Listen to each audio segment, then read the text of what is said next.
miércoles. Que Dios bendiga nuestros corazones y nuestras mentes para que podamos recibir este pan espiritual que viene del cielo y ser alimentados con él, y por la gracia del Señor Jesucristo ponerlo en práctica. El concepto de un Dios celoso puede generar confusión, ya que la palabra celos suele tener connotaciones negativas en el contexto humano. Sin embargo, en la Biblia los celos de Dios reflejan su profundo amor y deseo por una relación exclusiva con su pueblo. Este amor apasionado, lejos de ser posesivo o egoísta o caprichoso, es una manifestación de su compromiso y fidelidad hacia aquellos que ha llamado. Este tema invita a reflexionar sobre la naturaleza de la relación de Dios con su pueblo y su relevancia para nuestra vida diaria. En la Biblia, los celos de Dios no implican envidia o egoísmo o baja autoestima, tampoco una naturaleza caída, sino un amor profundo y comprometido que busca la exclusividad en su relación con su pueblo. ¿Pero por qué busca ser exclusivo? Porque los otros dioses son falsos, son un invento y han sido inventados a la imagen y semejanza de los hombres. Y Dios sabe que nosotros nos volvemos semejante a aquello que adoramos. Si adoramos dioses falsos, nos vamos a parecer a esos dioses falsos que han sido creados con todas las malas actitudes y malos rasgos de carácter de sus creadores, que somos los seres humanos.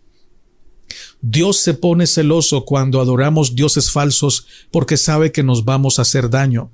Sus celos no están basados en el egoísmo o en la inseguridad o en el capricho, sino en el amor que busca nuestra protección y nuestro bien fundamental, nuestro bien mayor. Deuteronomio 4:24 describe a Dios como fuego consumidor, Dios celoso. Este lenguaje enfatiza la seriedad con la que Dios aborda su pacto. En 2 Corintios 11:2, Pablo escribe: «Os celo con celo de Dios», comparando su relación con la iglesia a la de un esposo que desea fidelidad. Estos pasajes revelan que los celos divinos surgen del amor, no de inseguridad. Los celos divinos están íntimamente relacionados con la infidelidad espiritual de Israel. Jeremías 3:1-10 y Oseas capítulo 1 hasta el capítulo 3. Dios anhela una relación exclusiva. Como un esposo traicionado busca la restauración de su matrimonio, porque Dios no quiere ver a su pueblo destruido a causa de su pecado. Imagina a un padre que dedica su vida a su hijo y ve cómo éste se aleja influenciado por las malas amistades.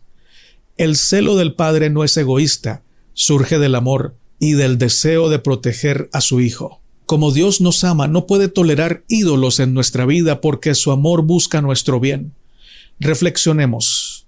¿Hay áreas en nuestra vida que necesitan volver a Él con fidelidad y exclusividad?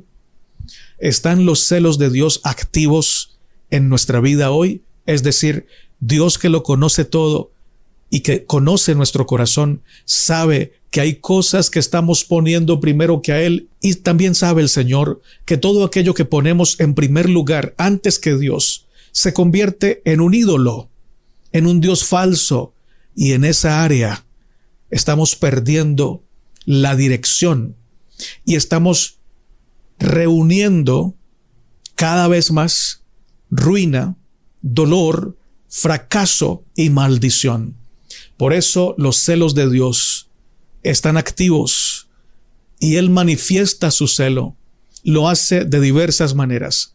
Nos reprende a través de un sermón, nos reprende a través de una circunstancia, nos muestra las consecuencias para que podamos despertar y adorarlo solo a Él. Los celos humanos suelen estar basados en el egoísmo, la inseguridad, la baja autoestima, y son por ende destructivos, mientras que los celos de Dios son justos y amorosos, nos protegen. 1 Corintios 13:4 afirma: el amor no es celoso. A primera vista, esto parece contradecir la descripción de Dios como celoso. Es decir, pareciera haber una contradicción. Sin embargo, los celos humanos están marcados por el egoísmo, como ya lo hemos dicho, mientras que los celos de Dios son una expresión de su santidad y de su amor por ti y por mí. En Salmo 78:58, Israel provoca los celos de Dios con su idolatría. Este celo no responde a su orgullo herido, sino a un deseo de restaurar la relación rota. Consideremos a un maestro que se esfuerza por enseñar a sus estudiantes, pero estos ignoran su guía. El celo del maestro no surge de la envidia, sino de su compromiso con el éxito de sus alumnos. Y es que si Dios no fuera celoso cuando nos ve transitando la senda del adulterio espiritual, Dios no nos amaría, porque solo el que ama puede sentir dolor cuando ve a la persona que ama transitando una senda que lo lleva a la muerte. Debemos cultivar un celo justo en nuestras relaciones, preocuparnos por el bienestar de los demás y buscar restaurar conexiones rotas, reflejando así el carácter de nuestro Dios. Los celos divinos son una manifestación del amor apasionado de Dios, quien anhela una relación exclusiva contigo, exclusiva con su pueblo. Este celo no es posesivo, no es destructivo, es protector, es redentor. Al meditar en este atributo de Dios, somos llamados a examinar nuestras prioridades y a responder con fidelidad. ¿Cómo podemos reflejar este celo justo en nuestra vida, promoviendo relaciones saludables y restauradoras? Pongo un ejemplo. Si un esposo ve a su esposa todo el tiempo chateando por WhatsApp o por cualquier otro medio, y la esposa ya no atiende bien al esposo ni a los hijos, si el esposo la ama, hablará con ella, le dirá que esa actitud no está correcta, que no refleja el carácter de Dios. Y lo mismo con la esposa si ve estas actitudes en su esposo. Deben hablar, deben dialogar, deben comunicarse y deben hacerse las cosas de manera prudente, pura y santa. Si se está usando mal las vías de comunicación y si el esposo o la esposa está hablando más con un amigo o con una amiga que con su esposa, las cosas deben mejorar y uno de los dos cónyuges debe hablarlo, dirigido por el Señor. Así es Dios. Busca restaurar y mejorar la relación y siempre nos comunica claramente su voluntad porque busca lo mejor para nosotros. ¿Un Dios celoso?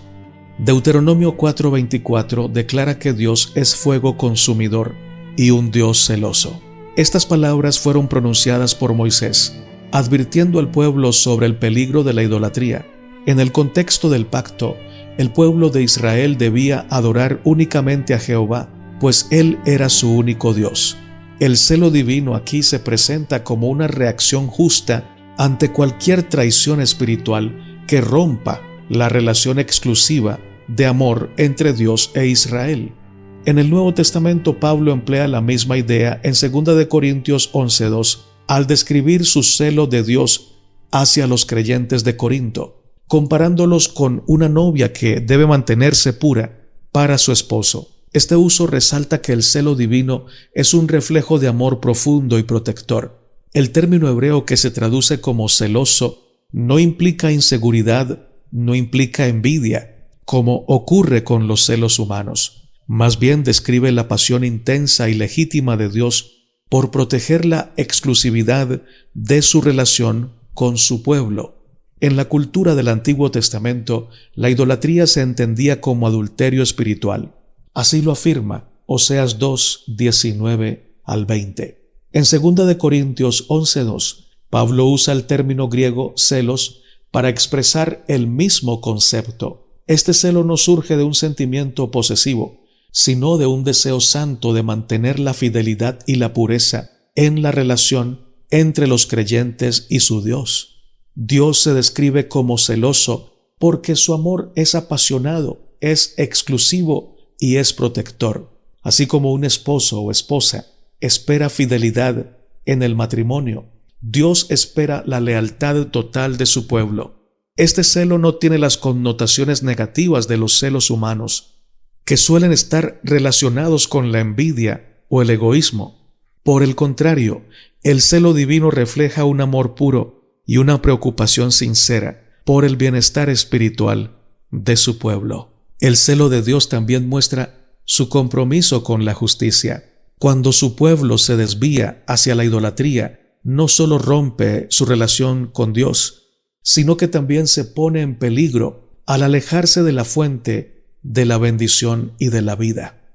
Aplicaciones prácticas para el creyente. La comprensión del celo divino nos invita a evaluar nuestra fidelidad a Dios. Hay ídolos modernos, por ejemplo, el dinero, el poder, el deseo de fama, las malas relaciones, que compiten con nuestra lealtad con Dios. Además, podemos aprender a reflejar este tipo de celo positivo en nuestras relaciones humanas. Esto significa proteger y cuidar las relaciones con integridad, amor y respeto, evitando actitudes controladoras o posesivas. El celo divino también nos inspira a ser guardianes del bienestar espiritual de nuestra comunidad, ayudando a otros a mantenerse fieles a Dios. El celo de Dios no es una debilidad, sino una manifestación de su amor puro y eterno. Él desea que nuestra relación con Él sea exclusiva y sincera, porque sabe que es lo mejor para nosotros. Esta verdad debe llenarnos de gratitud y movernos a responderle con la misma lealtad y pasión. Así, al confiar en su amor protector, podemos experimentar la plenitud de la comunión con nuestro Dios celoso y compasivo. En su trato con la raza humana, Dios sobrelleva con paciencia al impenitente. Usa sus instrumentos designados para inducir a los hombres a que sean leales, y les ofrece su perdón pleno si se arrepienten. Pero como Dios es paciente, los hombres abusan de su misericordia. La paciencia y la magnanimidad de Dios, que debieran enternecer y subyugar el alma, tienen una influencia completamente distinta sobre los descuidados y pecaminosos. Los inducen a desechar las restricciones y los hace más decididos en su resistencia. Muy pocos se dan cuenta de la pecaminosidad del pecado, se hacen la ilusión de que Dios es demasiado bueno para castigar al culpable. Pero los casos de María, Aarón, David y muchos otros demuestran que no es seguro pecar contra Dios, ya sea con hechos, palabras o aún con el pensamiento. Dios es un ser de infinito amor e infinita compasión, pero también declara de sí mismo que es fuego consumidor, Dios celoso. Comentarios de Elena G. de White, en el Comentario Bíblico Adventista del Séptimo Día, tomo 3, página 1184. El matrimonio, unión para toda la vida, es símbolo de la unión de Cristo con su Iglesia. El espíritu que Cristo manifiesta hacia su Iglesia es el mismo espíritu que debe reinar entre los esposos. Ninguno de los dos debe tratar de dominar. El Señor ha presentado los principios que deben guiarnos. El esposo debe amar a su esposa como Cristo amó a la Iglesia. La mujer debe respetar y amar a su marido. Ambos deben cultivar un espíritu de bondad y estar bien resueltos a nunca perjudicarse ni afligirse el uno al otro. No dejéis penetrar el desacuerdo en vuestra vida conyugal. De lo contrario seréis desdichados ambos. Sed amables en vuestras palabras y bondadosos en vuestras acciones, renunciad a vuestros deseos personales. Poned en vuestra vida el dulce perfume de la semejanza de Cristo. Testimonios para la Iglesia, tomo 7, página 48 y 49.